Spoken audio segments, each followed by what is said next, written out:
ኤርሜላ በትልቁ ለሩታ መልስ መልሳለች። የመልስ ምት መልሳለች። የኔ ፍቅር እንዴት አባቱን አማረብሽ! በማይ ጉድነስ እንግዲህ መቼ መልተውን ብላ ነበረ። እንግዲህ የወደቀትን የሚያነሱ ያው እንግዲህ ምንም ማድረግ አይቻልም ጋይስ። አው እኛ እንጥላለን፣ ሌላ ሰው ሲያነሳብን ያንገበግበን የለ ትክክለኛ መልስ። አው ለዛ እኮ ነው ልጅቷ ተስፋ መቁረጥ ያቃታት።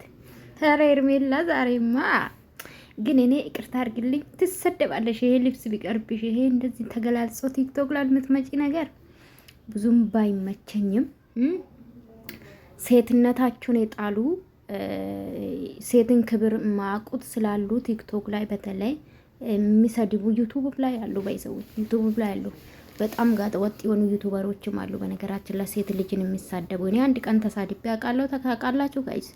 እኔ አላቅም። ለማንኛውም እንግዲህ ትልቅ መልስ ነው ባይዘው፣ ትልቅ መልስ። እኔ ሳልተውም ስትል የጣሉት ሲያነሱ ያማል። እንግዲህ ምንም ማድረግ አይቻልም። ሩታዬ ተስፋ ቁረጪኝ ከሆነ አቤት ልልቷ አምሮባታል ጋይስ፣ አምሮባታል። በስም ይመችሽ እናቴ ይመችሽ። እንዴት አያችሁ ጋይስ? ዘፈኑ ማስገባ ስላልፈለግኩ ነው። ከባድ ትልቅ መልእክት ነው ባይዘው፣ የመልስ ምት ማለት ነው። ኢሜሽን እንኳ አንቺን አላረገችም ባይዘው ሩታ ማለት ነው። አብርሽ ነው ኢሜሽን ያረገችው። አብርሽ መልሽላት ብሎሽ ነው። ታይ ኤርሜላ ታይ፣ ይቅርብሽ፣ ይቅርብሽ የኔ ውድ ማለት አንቺን አላካችም። ባተነኪ ጥሩ ነው ብዬ ነው ማስበው። ከቻለችው ትውሰድ እስቲ፣ ወንድ ከሆነች ከቻለች ትውሰድ።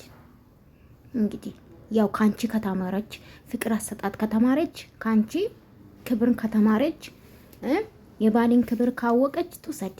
አንቺ ስላልነካች ባትነኪ ጥሩ ነው ብዬ ነው ማስበው። ለምን ሜሽን ያደረገችው አብርሽን ነው አንቺን አይደለምና። ኤንዌስ ሜሴጁ ለሁለታችሁ ነው። ለማንኛውም መልስ ምት እንግዲህ እንዴት አያችሁ ጋይስ? እንዴት አያችሁ?